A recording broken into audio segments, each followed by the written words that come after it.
Le dernier quart d'heure de Smart Bourse. Chaque soir, c'est le quart d'heure thématique. Une fois par mois, nous parlons finance solidaire avec Frédéric Vuillot, qui est à mes côtés en plateau, le fondateur de Mediatico et directeur de Mediatico, bien sûr, mediatico.fr, le média de l'économie à impact. Bonsoir Frédéric. Bonsoir Grégoire Favet, bonsoir à tous. Bon, sujet inépuisable autour de l'emblématique Total Énergie. Ce sera le rendez-vous parmi la saison des assemblées générales annuelles des actionnaires qui se déroule en ce moment. Celle de Total est attendue le 25 mai. Donc on reparle de Total, de la gouvernance, du climat et du cas Total. Et du cas Total Énergie.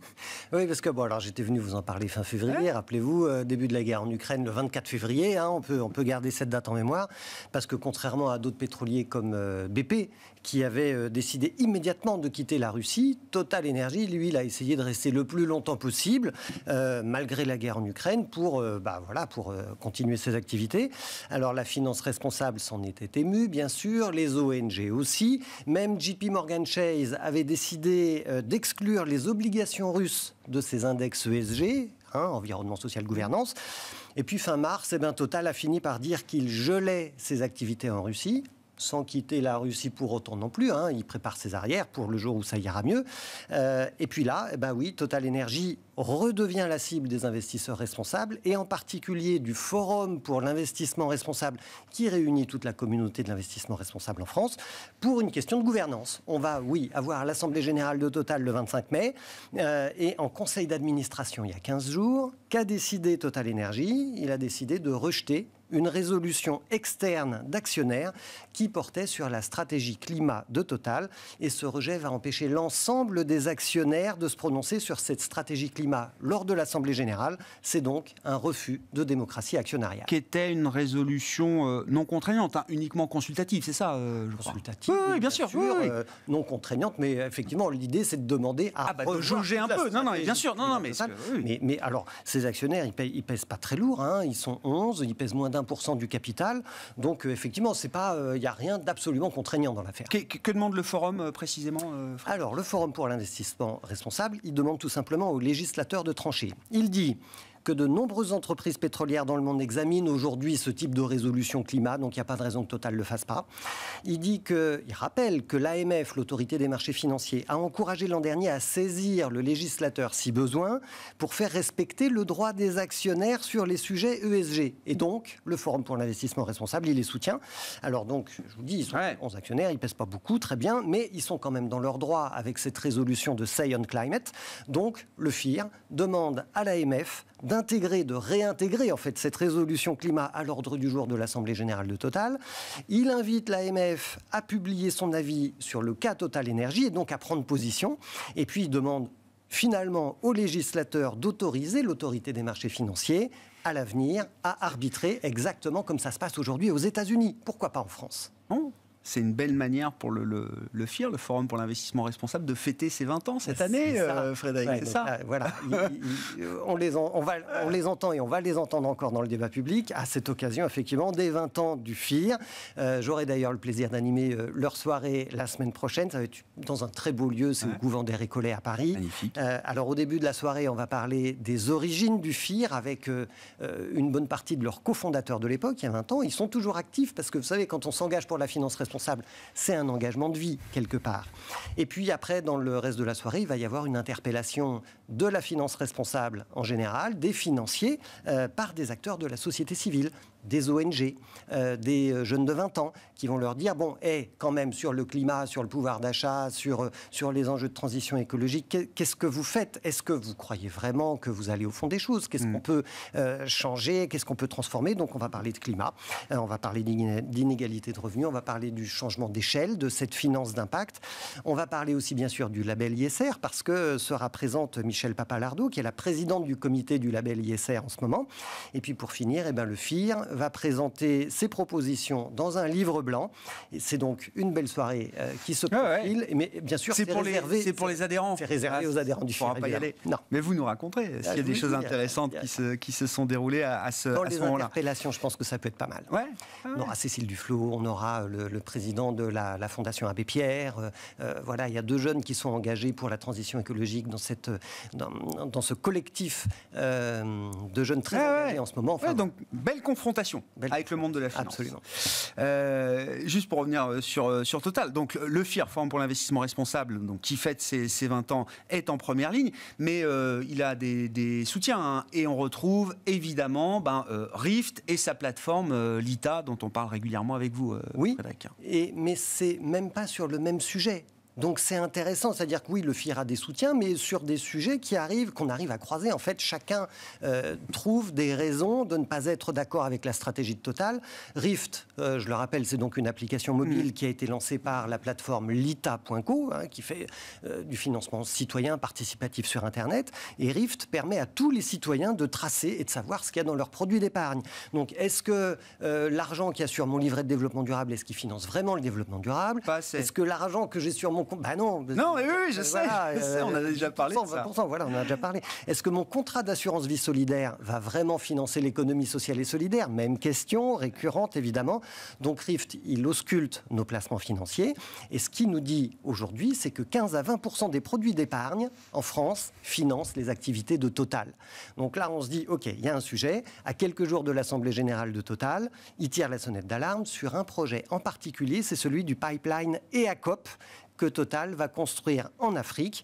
Et Rift nous dit aujourd'hui que c'est une véritable bombe climatique. Ah oui, d'accord. Donc on n'est plus du tout sur le sujet Russie, Ukraine. Plus l'Ukraine, c'est plus la gouvernance. C'est vraiment ce projet de pipeline, un projet industriel au cœur de l'activité de Total, un oléoduc entre l'Ouganda et la Tanzanie. Donc on est dans l'est de l'Afrique. C'est le plus grand oléoduc chauffé au monde qui va être construit sur une longueur de 1500 km. Je rappelle juste que le rapport du GIEC nous dit qu'on a à peine 3 ans pour inverser la courbe du réchauffement climatique et se protéger encore un petit peu. C'est pas du tout la trajectoire que prend Total. Et ce projet EACOP, en fait, c'est un projet qui va générer 34 millions de tonnes de CO2 par an, qui va exproprier 86 000 personnes pour forer 400 puits d'extraction, dont un tiers, 130 à peu près, à 130 puits, vont être forés dans le plus grand et le plus vieux parc naturel d'Afrique. Alors, comme la plupart des banques françaises et européennes d'ailleurs sont actionnaires de Total Energy, et comme nous finançons presque tous Total Energy avec nos produits d'épargne, eh bien ce que dit Rift, c'est qu'il faut mobiliser les citoyens. Il nous invite à signer la pétition de l'ONG 350.org pour demander aux banques de voter contre le plan climat de Total Energy lors de toujours cette fameuse Assemblée générale du 25 mai. Déjà l'an dernier, c'était le sujet et effectivement, il y avait une résolution, je crois, l'an dernier à l'Assemblée générale de Total, alors qu'avait obtenu très peu de soutien par rapport à ce que les actionnaires ayant déposé cette résolution espéraient, mais voilà, on verra ce qui se passe. En fait, on fait de la politique dans une assemblée générale. Bien sûr, on essaye de faire passer uniquement les résolutions qui ne dérangent pas la direction en place. Oui. Vous savez, moi, je me rappelle quand il y a 2-3 ans, quand Patrick Pouyanné a dit mais moi, la transition écologique, ça compte pour moi, et effectivement, on aura 20% de notre production d'énergie qui sera non fossile à horizon 2050. Moi, je me suis dit deux choses. 2050, c'est pas demain. On pourrait quand même aller plus vite quand on est en période d'urgence climatique. Et deuxième chose, si c'est 20% d'énergie non fossile, il en reste 80% qui reste fossile à horizon 2050. En fait, ils n'ont pas compris. Et je sais bien que c'est leur cœur de métier, mais il faut se réinventer quand on s'appelle Total Energy. Ils ont déjà changé de nom, je ne suis pas sûr que ça suffise. Bon, il nous reste 3 minutes, quelques idées de placement utiles, responsables, solidaires, Frédéric. On a compris que Total Energy ne fait pas partie des placements que vous considérez comme utiles, responsables et solidaires. Mais chacun peut se faire son avis sur Total Energy, qui est loin d'être quand même la moins bien disante des grandes pétrolières mondiales sur les sujets climatiques, quand bien même... tout n'est pas parfait, c'est pas mon point. Mais bon, d'autres idées alors peut-être que Total Energy. Alors on va rester sur la plateforme Lita.co, donc je rappelle qui est à l'origine de l'application Rift. Vous avez vu en ce moment dans l'actu ces pénuries d'eau, vous avez vu la sécheresse en France. Oui, bien sûr, stress hydrique majeur déjà. Exactement. Oui. Et donc sur Lita.co en ce moment, qu'est-ce qu'on trouve ? On trouve Innovaya. Innovaya, c'est une start-up for good qui développe depuis 2018 une technologie sur le traitement de l'eau.